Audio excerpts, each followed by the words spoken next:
Pinili ko lang po yung mga highlight. Ngayon po ako nagdiwang po ng 19 years old at mamaya po ang pang-20 kung abutin pa. Noong pong January, tapos po, answered prayer din po itong baba muna kay ate na ito po pinagpe-pray aking pong ate teacher na.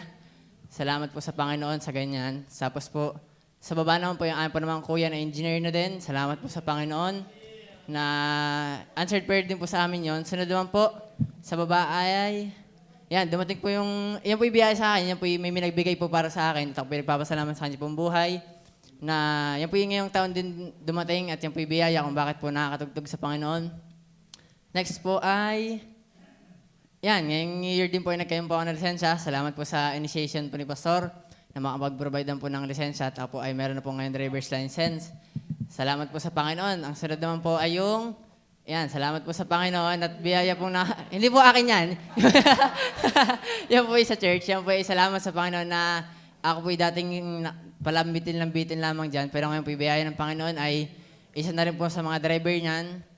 Sa taas naman po, ay dyan po, sige, yan. Yan, isa din po sa taong dumating ay ari pong aking tablet na ginagamit. Ito po material na bagay pero ito po isa din pong blessing sa akin ngayong taon na isang malaki din pong katulungan po sa akin at nagagamit po natin sa gawain. Sunod naman po ay ang mga pagtuturo po natin. Salamat po na ngayon taon mas naging gamit po sa Panginoon. Sa mga bata, sa mga tahanan po patuloy pong nagamit at salamat po sa ginagawa ng Panginoon. Salamat po sa ating church. Salamat po sa bawat isa kayo po pagpapala sa aming buhay. Tunay na ang church po binubuo talaga ng iba't ibang mga ligtas. At kayo po isa doon. Tayo po isa doon. At salamat po sa inyo pa sa buhay po ng bawat isa. Nagpe-pray na yun, no? Next po ay, yan, sa mga home Bible studies po, sa iba't iba pong mga tahanan, ay tayo po pinagtitulungan po tayo sa likod. Salamat po, tayo ginagamit po sa mga tahanan. Tunay na, ang kinikwento lang po palagi natin sa kanila ay kung paano pong ang Panginoon ay nakatanggap natin at nais din po natin ibahagi sa kanila. Next naman po ay, ako isa din pong part din ng worker, yun po yung taon din po nagsuko ng buhay. Salamat po sa biyaya ng Panginoon na yun po ang kalooban ng Panginoon na dito po pala ako tinawag ng Panginoon niya hinanap. Yan po ako nasa gilid. Salamat po sa Panginoon na ngayong pong taon ay na-overcome ko po yung aking fear at hindi po sulit po ako magsuko po ng buhay sa Panginoon.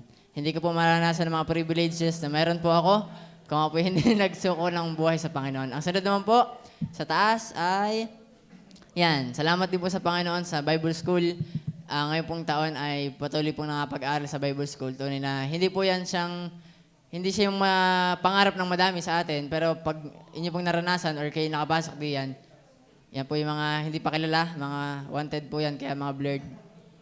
Salamat po sa Panginoon na isa din pong part ng ating pong Bible School. Sunod lang po ay sa kanan pong part. Ay, taas po pala yun, taas pa. Yan, yung aking pong pamilya, ako po nagpapasalamat sa aking pamilya na kami po ay buo pa din, wala pang nalalagas. May lagas lang po sa espiritual. Salamat lang po sa Panginoon na nakita po yung biyaya po sa aking pamilya. Sa mga naging part din po ng kung paano nyo po nakitang ang andal sa kanila pong journey sa paglilingkod at sa kanila pong pamumuhay ay iba po ang ngayong 2023, ang binigay po ng Panginoon. Next naman po ay Yan. Pang one by one ko po yan. Yan po yung sa aking ID. Ako pinagpapasalamat sa Panginoon ngayon po ay nakatapos na po ako ng 1 year sa Bible School.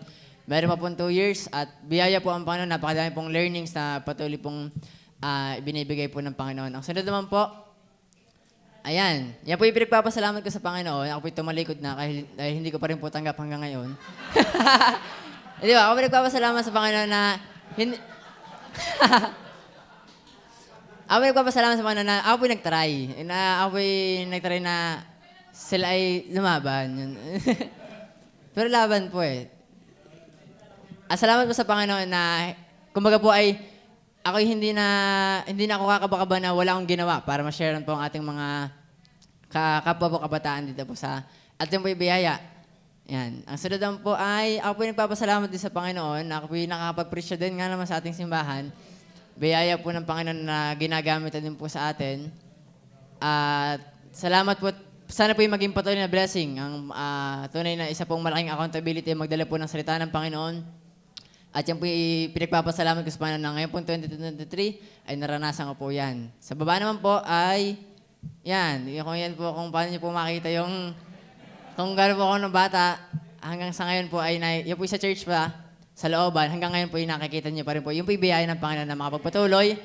At yan, sa buhay po, sa kaligtasan, sa guidance, sa ating pong Bible, at sa, yan po yung kaibigan, hindi po yung kaibigan. Yan po ay, sa mga kaibigan po natin ay aking pong ipinagpapasalamat. Kayo po yung biyaya sa Panginoon. Tayo po yung magkita-kita sa sunod pa pong mga taon sa biyaya po ng Panginoon.